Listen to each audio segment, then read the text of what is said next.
Martí era un os al que li agradava molt la mel. Puma era un lleó en taques negres. Jugàvem tots junts i menjaven amb la cria de Puma, però s'amagaven quan hi havia persones. Un matí el cabell de Puma es va perdre i ell s'enfada moltíssim.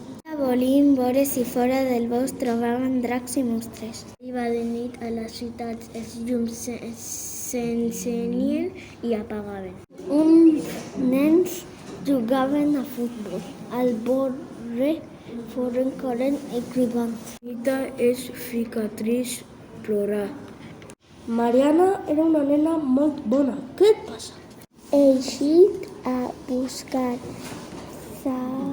dracs i m'he perdut. Mariana li dona la mà i anaren al castell a veure la princesa. Després d'escoltar la història, no plores, anirem a veure la fada fabulosa. En una caseta molt xicoteta vivia la Sara. Y al saber la historia envía un mensaje pel bosc. Los Martín escolta del molt lluny les paraules de la fada. Crida al lleó i anarem a la caseta de la fada. Puma va a veure a Mariana i a la princesa, s'enfada molt. No veus que elles han cuidat al teu fill? Va veure que el seu fill estava bé i es calma.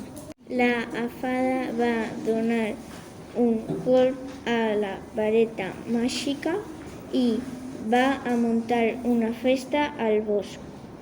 Puma deixa de ser tan desconfiat. I Pumita deixà de buscar dracs fins que fora major. Conte contat, conte acabat.